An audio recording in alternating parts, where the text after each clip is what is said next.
Tome su Biblia, por favor, vamos al libro de Génesis y estamos allí avanzando por el capítulo 27. Me gustaría concluir hoy con el capítulo 27 con unos comentarios y comenzar con el capítulo 28. Ahora, mi amigo, con su Biblia abierta allí en Génesis 27, vamos a ver los últimos versículos, comenzando con el 42, y después nos vamos a meter en el capítulo 28. Pero antes de avanzar en esta oportunidad, vayamos ante Dios en oración. Amado Padre, estamos muy agradecidos por poder tener tu palabra escrita. Gracias porque tu palabra no solo ha sido inspirada, sino que también ha sido preservada sin errores y tú la has dado con perfección y hoy podemos disfrutarla. Tu palabra quedó establecida en el cielo y ahora podemos tenerla aquí en la tierra y por eso te damos gracias. Acepta, oh Dios, nuestra gratitud. Al meditar en tu palabra te pedimos que obres en nuestras vidas, que sea de bendición para cada uno de los oyentes, esa ama de casa, ese abuelo, esa abuela, alguien en el hospital, alguien allí en la cárcel, alguien allí en su automóvil, aquel joven, aquel matrimonio joven. Te damos gracias, Señor, por nuestros oyentes. Te pedimos nos ilumines con tu palabra. Te damos toda la gloria y la honra. Oramos en el nombre del Señor Jesucristo. Amén. Muy bien, capítulo 27 de Génesis. Esaú, en el versículo 42, expresa su odio por Jacob y luego hace una declaración. Dice que ni bien su padre muera después del funeral y el luto, él va a matar a su hermano Jacob. Mis amigos, creo que él tenía toda la razón de creer que su padre no viviría muchos años, ya que en el capítulo 27, versículo 2, Jacob le dice a Esaú: «He aquí yo ya estoy viejo, no sé el día de mi muerte». Yo estoy viejo, le estaba diciendo, no sé cuándo me voy a morir. Así que Esaú, tomando en cuenta lo que Isaac le había dicho, más todos los problemas familiares que vemos que este hombre avanzado en años tenía que cargar en su corazón, pensó que su padre moriría y luego él podría matar a su hermano. El versículo 41 del capítulo 27 dice: Esaú en su corazón dijo. O sea que esto es lo que estaba pensando, lo que él meditaba. Pero lo debe haber expresado de alguna manera, ya que en el versículo 42 leemos: fueron dichas a Rebeca las palabras de Esaú, su hijo mayor. Así que Esaú se lo debe haber dicho a alguien, y ese alguien se lo dijo a Rebeca. Tal vez alguno de sus siervos fue a Rebeca, ya que luego Rebeca escuchó en cuanto al plan. Y ella entonces envió y llamó a Jacob su hijo menor y le dijo: «He aquí Esaú tu hermano se consuela acerca de ti con la idea de matarte». Ahora, mis amigos, eso me dice qué tipo de persona era Esaú. Si él encontraba consuelo en matar a su hermano, desde ya que no era salvo, pienso. En Juan 8:44 leemos que el diablo ha sido homicida desde el principio, y fue Satanás el que puso en el corazón de Caín matar a su hermano Abel.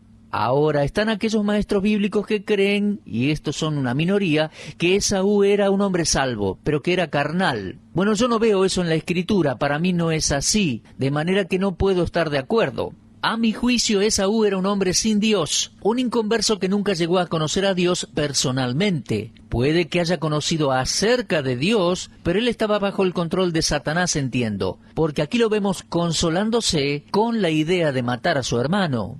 Ahora bien, Rebeca entró en acción, y esto es típico de Rebeca. Ella sabe cómo enfrentar una situación así con rapidez. Ahora, sus acciones no siempre fueron buenas, no siempre fueron justas, no siempre fueron apropiadas. Sea como fuere, ella era muy veloz y muy activa en cuanto a hacer algo al respecto. Y ella dice en el versículo 43, «Ahora pues, hijo mío, obedece a mi voz. Levántate y huye a casa de Labán, mi hermano en Harán, y mora con él algunos días hasta que el enojo de tu hermano se mitigue».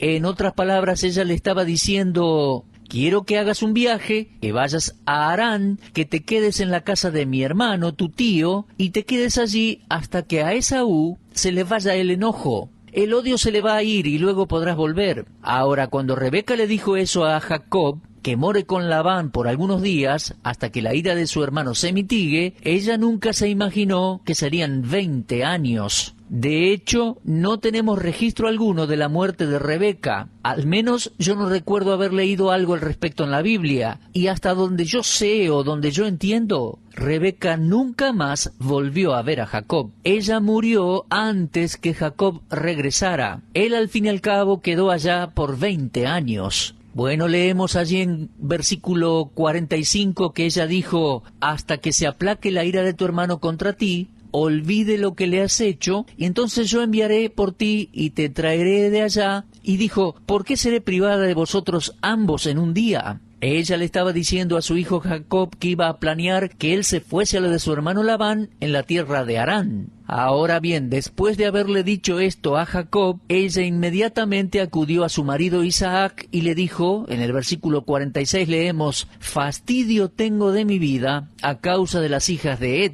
Ella no le dice ni una palabra a Isaac en cuanto al plan de Esaú de matar a Jacob, así que está dando una razón falsa allí. Y dice: fastidio tengo de mi vida a causa de las hijas de Ed. Si Jacob toma mujer de las hijas de Ed, como estas, de las hijas de esta tierra, ¿para qué quiero la vida? En otras palabras, su hijo Esaú ya se había casado con 2 mujeres cananeas, 2 mujeres paganas, y eran de mucho dolor y pesadumbre para Rebeca. Así que ella le dice a Isaac: si Jacob hace lo mismo que hizo Esaú, mi vida va a ser tan miserable que ¿para qué voy a querer vivir? Así que debemos hacer algo al respecto. Ahora bien, permítame decirle algo. Lo que Rebeca dice aquí, en gran medida es verdad. Un creyente nunca debe casarse con alguien incrédulo. De hecho, eso está prohibido en la Biblia. El punto de vista de Rebeca en cuanto al matrimonio era correcto. Dios no bendice matrimonios mixtos. En 2 Corintios capítulo 6, versículo 14,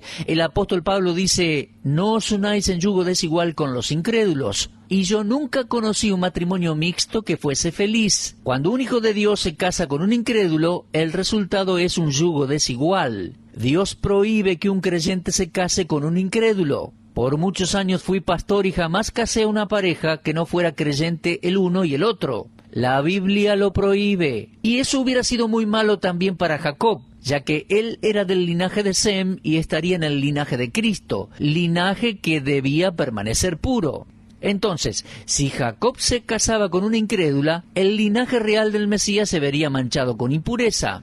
Entonces lo que Rebeca dice aquí está bien. Pero ella no estaba diciendo toda la verdad. Ella no le dijo a Isaac por qué quería que Jacob se fuera a la tierra de Harán a buscar una esposa. En realidad, ella tenía miedo que Esaú matase a Jacob. Así que acudió a Isaac y le sugirió esto. Bueno, Isaac se encargó de las cosas y ahí leemos en el capítulo 28, entonces Isaac llamó a Jacob, lo bendijo y lo mandó diciendo: no tomes mujer de las hijas de Canaán. Ahora, mis amigos, como recién decíamos, ese fue un buen consejo y creo que Isaac lo aprendió de su padre. Si uno regresa al capítulo 24 de Génesis, en el versículo 3, recordamos que Abraham planeó el matrimonio apropiado para Isaac. Isaac lo sabía, por supuesto lo recordaba, aprendió esa lección de su padre, a no unirse en yugo desigual, y le estaba pasando el mismo consejo a Jacob. El hecho que Esaú no siguió ese consejo fue algo muy desafortunado. Esaú no aprendió la lección. ¿A dónde estaba Isaac cuando Esaú buscó mujeres paganas? ¿Por qué no le enseñó? Mi amigo, con su Biblia abierta, vaya por un momento al capítulo 28, versículo 6, y voy a leer allí un par de versículos. Génesis 28, 6. Vio Esaú cómo Isaac había bendecido a Jacob y la había enviado a Parán Aram para tomar para sí mujer de allá, y que cuando le bendijo le había mandado diciendo: no tomarás mujer de las hijas de Canaán, y que Jacob había obedecido a su padre y a su madre y se había ido a Padán Aram. Vio asimismo Esaú que las hijas de Canaán parecían mal a Isaac su padre, y se fue Esaú a Ismael, y tomó para sí por mujer a Maalat, hija de Ismael, hijo de Abraham, hermana de Nebaiot, además de sus otras mujeres. Bueno, creo que casarse ahora con una de las descendientes de Ismael era tan malo como casarse con una mujer cananea. Así que, como vemos, creo que Esaú nunca aprendió la lección. Si pensó que iba a agradar a sus padres casándose con una mujer egipcia en vez de cananea, se equivocó, ya que eso también era yugo desigual. Esaú no había aprendido la lección, pero Jacob creo que sí.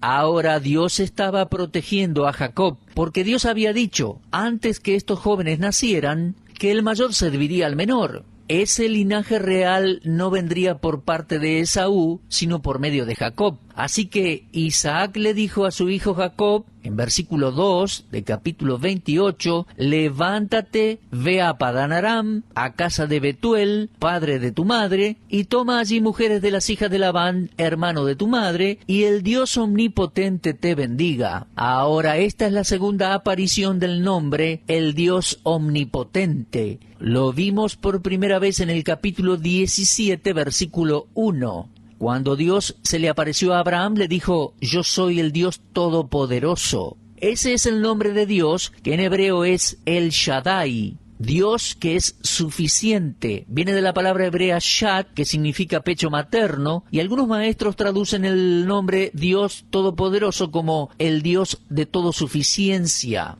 Toda suficiencia y provisión.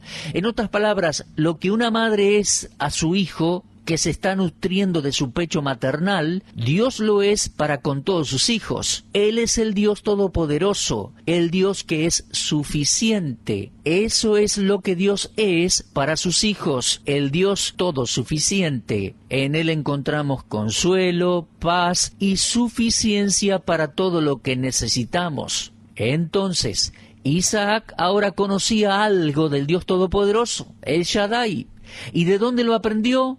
Bueno, de Abraham, su padre, porque Dios se reveló primeramente como el Todopoderoso a Abraham, el padre de Isaac. Bueno, Isaac le dijo a Jacob, el Dios omnipotente te bendiga y te haga fructificar y te multiplique hasta llegar a ser multitud de pueblos y te dé la bendición de Abraham. Bueno, ¿y qué es la bendición de Abraham? Para mí es la suma de todo lo que Dios le prometió a Abraham. Si usted regresa al capítulo 12 de Génesis y lee los primeros 3 versículos, cuando Dios llamó a Abraham de Ur de los Caldeos, Él le prometió una tierra, una posesión, una posteridad y una protección. Entonces, todo lo que Dios le prometió a Abraham fue transferido a Isaac, lo cual ahora era transferido a Jacob. En otras palabras, el linaje real seguiría adelante hasta que llegara el Cristo.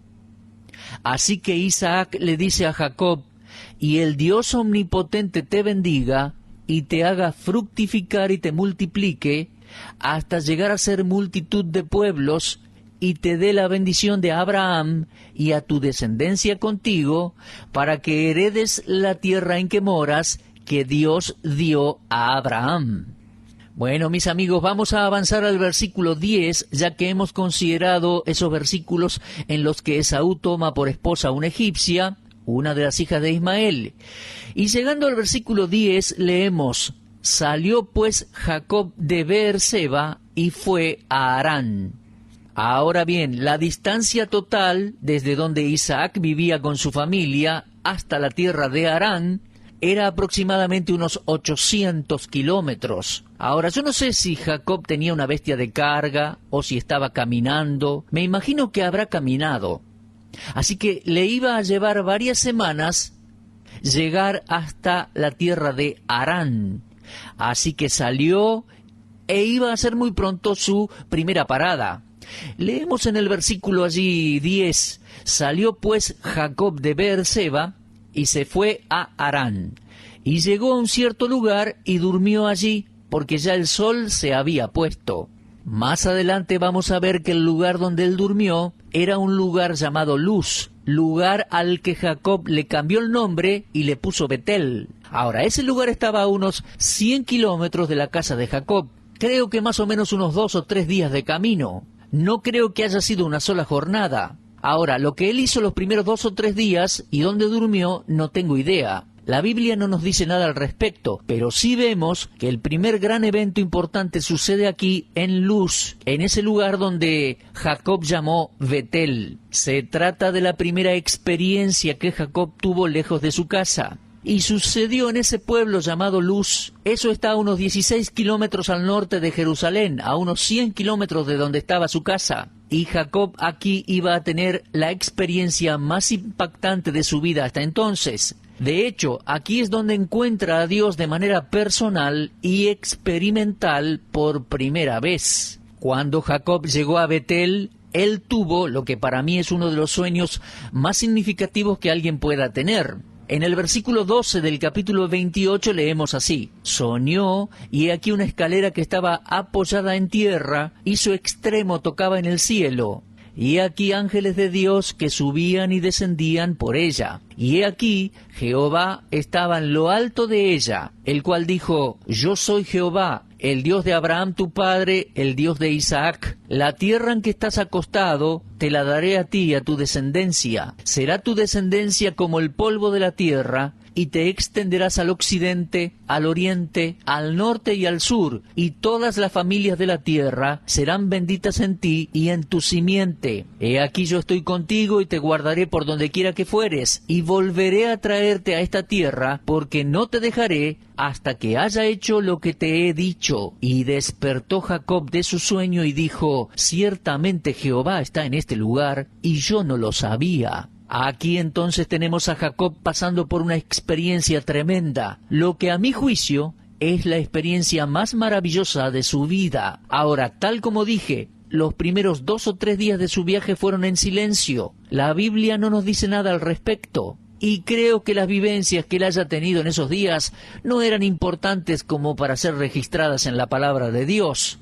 A propósito, recordemos que fue cerca de Betel donde Abraham había construido un altar en el capítulo 12, versículo 8, y también después en el capítulo 13, y ese era un lugar al cual Jacob regresaría según Génesis 35. Bueno, más adelante vamos a ver eso. Betel pasaría a ser para Jacob un recordatorio para siempre de las promesas de Dios para él y de la habilidad de Dios en cumplir con esas promesas. Me pregunto, ¿tiene usted un Betel en su vida, mi amigo? ¿Tiene usted ese lugar en el cual tuvo su primera experiencia con Dios cuando realmente nació de nuevo? Yo tengo un Betel en mi vida. Sucedió hace muchos años atrás. Recuerdo aquella ciudad, aquella casa. Alguien se acercó a mi vida, me habló de Cristo, yo le recibí como mi Salvador. Yo había escuchado de Dios de la misma manera que Jacob había escuchado de Dios por medio de su padre Isaac.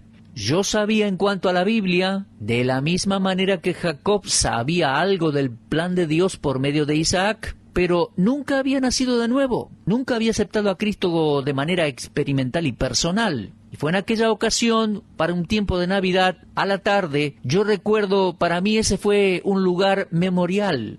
No sé si aquella casa en aquel lugar todavía estará, pero tengo ese Betel en mi recuerdo, esa casa de Dios. Y allí fue donde Jacob conoció a Dios. Ahora, al llegar a Betel, la Biblia no dice si él se dio cuenta que ese lugar había sido de tanta importancia para Abraham. No sé si Jacob sabía que su abuelo Abraham en una ocasión levantó un altar allí en Betel. Es posible que los restos de ese altar estuvieran allí cuando él llegó, pero no lo sabemos con certeza, sería pura especulación. Pero sea como sea, fue en ese punto y en ese lugar que Dios escogió revelarse a Jacob, de la misma manera que se había revelado a Abraham y donde Abraham tuvo una maravillosa experiencia con Dios. En ese mismo lugar llegaba Jacob a conocer las promesas de Dios. Creo que Jacob había adorado con sus padres, Isaac y Rebeca. No hay duda que elevó oraciones a Dios, pero creo que nunca antes, aparentemente, Dios se le había aparecido o hablado a Jacob personalmente, como sí lo había hecho con anterioridad con Abraham y con Isaac. Fue en esa ocasión, mientras Jacob dormía en las piedras de Betel, que Dios descendió en una teofanía, en una visión, y se le apareció a Jacob. Ahora, la escalera fue una particularidad del sueño de Jacob. La escalera que llegaba al cielo, a la misma presencia de Dios. Era ancha, era muy alta, de manera que muchos ángeles subían y bajaban a la vez. Ahora, ¿qué significaba esa escalera? Pienso que tenemos una sugerencia de ello en el capítulo 1 del Evangelio de San Juan. Natanael, el hermano de Felipe, estaba sentado bajo una higuera meditando, y Jesús, en el versículo 47 de Juan 1, dice que se acercó y le dijo, leemos así en el texto, cuando Jesús vio a Natanael que se le acercaba, dijo de él, he aquí un verdadero israelita en quien no hay engaño. En otras palabras, Natanael no era un hombre como Jacob. Jacob era un engañador, un suplantador, un tramposo, que le había hecho trampa a su hermano Esaú. Pero llegando al Señor tenemos un hombre en el cual no había engaño. Y le dijo Natanael, ¿de dónde me conoces? Respondió Jesús y le dijo, antes que Felipe te llamara, cuando estabas debajo de la higuera, te vi. Respondió Natanael y le dijo, Rabí, tú eres el Hijo de Dios, tú eres el Rey de Israel. Respondió Jesús y le dijo, porque te dije, te vi debajo de la higuera, ¿crees? Cosas mayores que estas verás. Y le dijo, de cierto te digo, de aquí en adelante veréis al cielo abierto y a los ángeles de Dios que suben y descienden sobre el Hijo del Hombre. Ahora yo me pregunté, ¿qué tiene que ver este pasaje de Juan con la escena de Génesis 28? ¿Tiene usted alguna idea en cuanto a lo que Natanael estaba pensando debajo de esa higuera? Mire, yo creo tenerla. Pienso que la respuesta nos la sugiere el capítulo 1, versículo 51. Es posible que Natanael estuviese meditando en cuanto a Jacob, a quien Dios se le había revelado en sueños en Génesis capítulo 28, versículos 10 al 17. Eso puede explicar la referencia del Señor a Natanael. Jesús le prometió a Natanael que él vería mayores revelaciones. Natanael descubriría que Cristo mismo es el eslabón entre el cielo y la tierra. Él es tanto el Hijo de Dios como el Hijo del Hombre. Él es la verdadera escalera de Jacob, conectando el cielo con la tierra y la tierra con el cielo. Y yo creo que Jesús en el capítulo 1 del Evangelio de Juan estaba enseñando que Él era esa escalera. Él es quien trae el otro mundo a este mundo. ¿Se da cuenta, mi amigo? Existe otro mundo que nosotros no podemos ver con nuestros ojos, otro mundo que no podemos tocar con nuestras manos. Se trata del mundo donde vive Dios. Y Dios nos trajo ese mundo. Dios encontró la manera de traérnoslo. ¿Y cómo lo hace? Bueno, Él ha venido a nosotros por medio de su Hijo, el Señor Jesucristo. También por medio de su santa palabra escrita. Pero aquí vemos que desciende por medio de ángeles. Ahora bien, Él usa ángeles. En Hebreos 12:22 leemos de una gran compañía de muchos millares de ángeles, y que estos seres poderosos son creación de Dios. Su función principal es la de servir como espíritus ministradores enviados para servicio a favor de los que serán herederos de la salvación. Y eso lo leemos en Hebreos 1:14. Así que los ángeles toman un interés especial en el pueblo de Dios. Y aquella escena en Génesis 28, esa escena en que Jacob presenció de noche la escalera, representa al Señor Jesucristo, quien trae el otro mundo a este mundo, el mundo a donde Dios mora, a nosotros. Ahora bien, creo que el rasgo dominante en el sueño de Jacob es que Dios se le apareció esa noche. Y finalmente pudo ver, sin lugar a dudas, que Dios se preocupaba por él, que había huestes de ángeles trabajando activamente hacia la redención del hombre y para su protección y guía. Ahora, yo creo que esta fue la experiencia personal de Jacob con Dios. Creo que aquí fue cuando Jacob se salvó, cuando se convirtió y pasó a conocer a Dios de una manera personal y experimental. En ese lugar, Betel, que significa casa de Dios, y fue allí, según el capítulo 28, versículo 20, que hizo Jacob un voto, diciendo, si fuere Dios conmigo, y me guardare en este viaje en que voy, y me diere pan para comer y vestido para vestir, y si volviere en paz a casa de mi padre, Jehová será mi Dios. Mi amigo, me pregunto si usted ha tenido una experiencia como la de Jacob en Betel. ¿Es usted salvo? ¿Ha nacido de nuevo? ¿Es verdaderamente un hijo de Dios? ¿Recuerda el lugar y el momento en el cual nació de nuevo? No todos pueden recordarlo, pero tenemos en claro que hemos recibido a Cristo como Salvador. No le estoy hablando de tener una visión, le estoy hablando de un acto de fe. Esa experiencia personal de arrepentirnos de nuestros pecados y recibir a Cristo como nuestro Salvador. Tal vez usted no recuerda cuándo o dónde lo hizo, pero sí sabe que es salvo. ¿Sabe? Eso es muy importante. Ese encuentro personal con Dios, agradézcale a Dios por ello. Necesitamos la experiencia de Betel, necesitamos recordarla siempre y agradecer siempre. Incluso testimoniarlo públicamente. Y confío, mi amigo, que si todavía no ha nacido de nuevo, hoy puede arrepentirse de su pecado y confiar en el Señor Jesucristo. Mi amigo, abra su corazón a Dios, reciba a Jesucristo, el Señor, como su Salvador. Si necesita ayuda, búscala de su pastor o llame a esta radio, pero reciba a Cristo como Salvador. Tenga su propio encuentro con Dios. Bueno, mis amigos, vamos a continuar con capítulo 28. Le recomiendo una vez más, lea, repase en su casa hoy la lectura de Génesis capítulo 28. Nos encontramos en nuestro próximo programa, Dios mediante. Muchas gracias, será hasta entonces y que Dios los bendiga grandemente.